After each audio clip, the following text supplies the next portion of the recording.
Hello aspirants, आज के video में हम पढ़ेंगे जनरल साइंस केमिस्ट्री के under Dalton's atomic theory and law of conservation of मास के बारे में।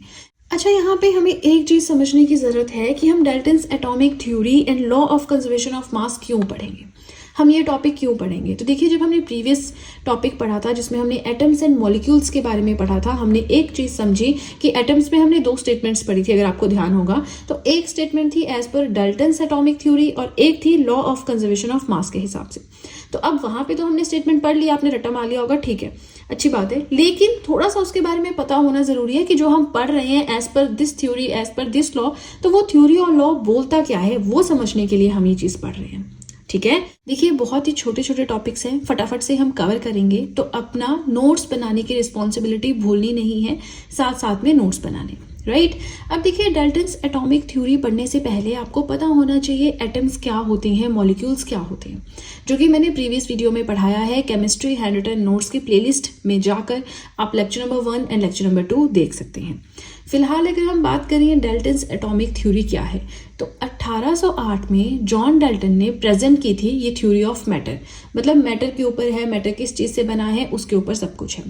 अब देखिए, इसके प्रिंसिपल्स हम पढ़ेंगे, बट सबसे इंपॉर्टेंट प्रिंसिपल, सबसे इंपॉर्टेंट बात ये इस थ्योरी के हिसाब say that all matter composed of small particles, कि इस दुनिया में जो भी चीज़ है, जो भी मैटर है, वो छोटे छोटे पार्टिकल्स से मिलकर बना हुआ है। इन्हीं पार्टिकल्स को हम कहते हैं एटम। ठीक है, अब इन डिटेल एटम क्या होता है, किसने इसे एटम कहा, किसने इसे परमाणु कहा, वो सब हमने प्रीवियस वीडियो में पढ़ा है। ठीक है, तो हम एटम क्या होता है, मॉलिक्यूल क्या होता है, उस पर फोकस ना करते हुए इस थ्योरी पे फोकस करेंगे।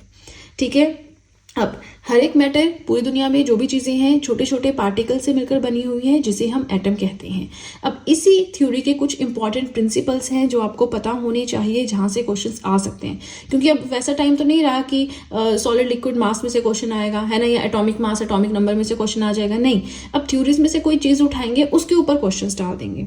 ठीक है, तो आपको यहाँ पे एक्टिव रहना होगा। अब अगर हम बात करें प्रिंसिपल्स की, तो पहला पॉइंट है that atoms are indivisible and indestructible. Atoms ऐसी चीजें होती हैं, सबसे छोटा, इतना छोटा पार्टिकल होता है कि ना तो इसको आप और ज्यादा तोड़ सकते हो, ना तो आप इसके और ज्यादा टुकड़े कर सकते हो, ना ही आप इसको खत्म कर सकते हो। ठीक है, इसकी एग्जिस्टेंस को आप खत्म नहीं कर सकते, इसके और छोटे छोटे पार्ट्स आप नहीं कर सकते हैं। ठीक है, नेक्स्ट पॉइंट है it can neither be created और destroyed in a chemical reaction. यहाँ पे ना तो हम इसे क्रिएट कर सकते हैं किसी केमिकल रिएक्शन में, ना हम इसे डिस्ट्रॉय कर सकते हैं। ठीक है, ना इसके जैसे एनर्जी होती है ना हम उसको क्रिएट कर सकते हैं, ना डिस्ट्रॉय कर सकते हैं, एक फॉर्म से दूसरी फॉर्म में कन्वर्ट करते हैं। पढ़ा होगा आपने कभी ना कभी, थोड़ा बहुत याद होगा, तो बस वैसा ही है ये। ठीक है, नेक्स्ट है atoms of different elements have different masses and chemical properties. अलग अलग एलिमेंट्स के जो एटम्स होते हैं, अब डिफरेंट एलिमेंट्स के एटम्स, सेम एलिमेंट्स के एटम्स, ये जानने के लिए आपको प्रीवियस वीडियो देखना होगा। बार बार मैं क्यों कह रही हूँ, क्योंकि हम केमिस्ट्री पढ़ रहे हैं, एक क्रोनोलॉजी में पढ़ रहे हैं, है ना, स्टेप बाय स्टेप पढ़ रहे हैं। तो अगर आप डायरेक्टली आके तीसरी पौड़ी पे चढ़ना चाहोगे, तीसरी सीढ़ी पे चढ़ना चाहोगे, क्या वो चीज़ पॉसिबल है? नहीं। अगर आप चढ़ भी जाएंगे तो टांगों में दर्द हो जाएगी ना। तो वैसे अगर आप यहाँ पे समझने की कोशिश करेंगे, आपके दिमाग में दर्द हो जाएगी, है ना। तो आपको फर्स्ट एंड सेकंड लेक्चर देखना है अनटिल और अनलेस, अगर तो आप साइंस स्ट्रीम से हैं तब तो ये चीज़ें कुछ भी नहीं है, बट आर्ट्स वालों को या जिन्होंने BA वगैरह की होती है उनके लिए थोड़ा दिक्कत रहता है, क्योंकि उन्होंने 10th में छोड़ दिया। अब 10th में क्या पढ़ा वो तो हम रटते थे, पढ़ते थे, कहाँ समझते थे, है ना। समझते तो अब है जब सरकारी नौकरी की तैयारी करते हैं। चलिए, नाउ अलग अलग एलिमेंट्स के जो एटम्स होते हैं उनका अलग अलग मास होता है, अलग अलग केमिकल प्रॉपर्टीज होती हैं। ठीक है, यहाँ पे अगर हम एग्जांपल लें, एक हमारे पास हाइड्रोजन का एटम है, एक ऑक्सीजन का एटम है, दोनों के मासेस अलग होंगे, दोनों की केमिकल प्रॉपर्टीज भी अलग होंगी। ठीक है, इतना समझ में आ गया। उसके बाद नेक्स्ट पॉइंट है all atoms of a given element are identical in mass and properties. किसी एक एलिमेंट के, जैसे मान लीजिए हमने यहाँ पे हाइड्रोजन के 2 एटम्स ले लिए, ये अलग है, ये अलग है, तो अगर हम इन दोनों के मास को चेक करें या प्रॉपर्टीज को मिलाएं तो वो सेम होगा। तो वो ये प्रिंसिपल बोलता है कि अलग अलग एलिमेंट्स के जो एटम्स होते हैं ना, उनके मास और प्रॉपर्टीज अलग होते हैं, लेकिन एक ही एलिमेंट के जो 2 अलग अलग एटम्स होंगे उनके मास और प्रॉपर्टीज दोनों आइडेंटिकल होंगे, सेम होंगे। ठीक है, नेक्स्ट पॉइंट देखें that compounds are formed by a combination of 2 और more different kinds of atoms. Compounds कैसे बनते हैं, 2 अलग अलग तरह के एटम्स को ऐड कर दो, बन गया कंपाउंड। वाटर बनाना है, कैसे बनाएंगे, H2O, 2 हाइड्रोजन के एटम ले लिए, एक ऑक्सीजन का ले लिया, दोनों को मिला दिया, बन गया कंपाउंड।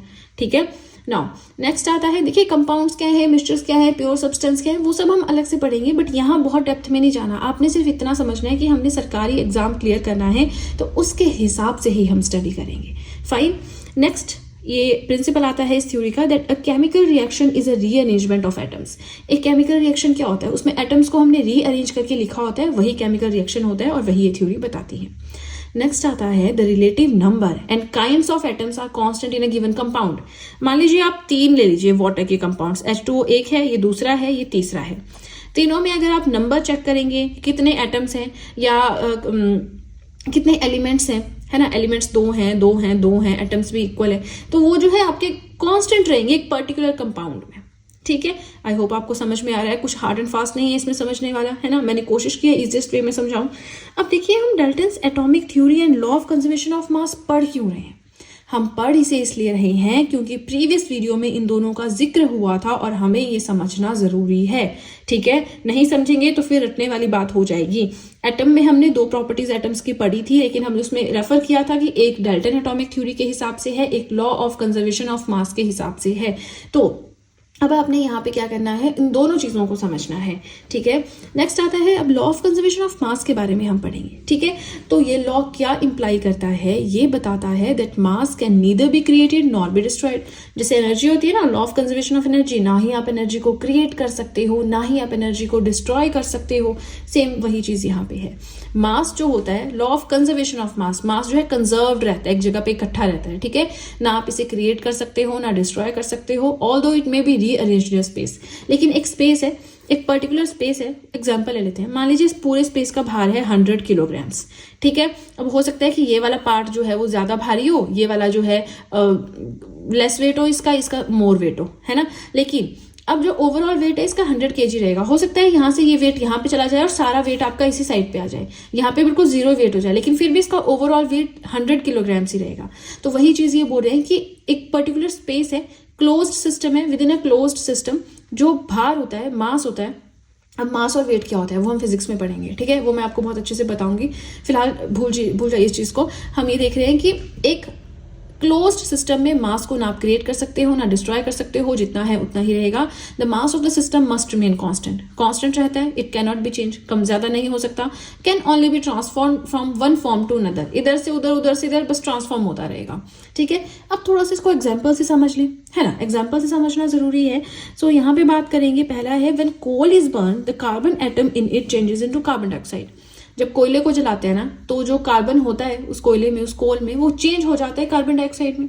ठीक है, दूसरा है मीथेन प्लस, ये सब अगर आप देखें, ये अगर आप केमिकल इक्वेशन देखें तो यहाँ पे कार्बन का एटम कितना है, 1, यहाँ पे कितना है, 1, यहाँ पे हाइड्रोजन के एटम्स कितने हैं, 4, यहाँ पे कितने हैं, 2 × 2 4, यहाँ पे ऑक्सीजन के कितने हैं, 4, तो 2 यहाँ पे और 2 यहाँ पे। ठीक है, तो इस तरह की केमिकल जो रिएक्शन हो रहा है इसमें भी क्या रह रहा है, मास कंजर्व्ड रह रहा है। ठीक है, एटम्स है। अब देखिए हमने यहाँ पे क्या कैलकुलेट किया, हमने एटम्स कैलकुलेट किया ना कि इसका कितना, इसका कितना। एटॉमिक मास दिखेंगे तो ऑब्वियसली वो भी इक्वल रहेंगे। अगर यहाँ पे 1 कार्बन एटम है, यहाँ भी 1 कार्बन एटम है, इक्वल। यहाँ पे 4 हाइड्रोजन के एटम है, यहाँ भी 4 हाइड्रोजन के एटम है, इक्वल, है ना। चलिए, अब देखिए आज के वीडियो में इतना ही पढ़ना था। मैंने आपको पहले ही कहा है कि हम जो हमारी जनरल साइंस है इसमें छोटे छोटे टॉपिक्स पढ़ेंगे, बहुत डेप्थ में नहीं पढ़ेंगे। ठीक है, और ओवरऑल हर एक टॉपिक में आपको कवर करवाऊंगी, तो बस आप वीडियोस के साथ में बने रहें, वीडियोस को प्यार दें, सपोर्ट करें, अपने फ्रेंड्स के साथ चैनल का लिंक शेयर करें, सो दैट जो भी गवर्नमेंट एग्जाम्स के लिए प्रिपेयर कर रहे हैं उनकी प्रिपरेशन में मैं थोड़ी भी हेल्प कर पाऊँ। इसी के साथ आप चाहें तो मुझे इंस्टाग्राम पे फॉलो कर सकते हैं, आप तो चाहें तो जीएस के हैंड रिटन नोट्स जैसे कि आपका history, polity, geography, economics, current affairs, ये सारे परचेज कर सकते हैं। आप चाहें मुझे टेलीग्राम पे ज्वाइन कर सकते हैं, हर एक चीज का लिंक डिस्क्रिप्शन बॉक्स में दिया हुआ है, राइट। तो चलिए फ्रेंड्स, आज के लिए इतना ही, अब हम मिलेंगे नेक्स्ट वीडियो में। So that's it and see you soon.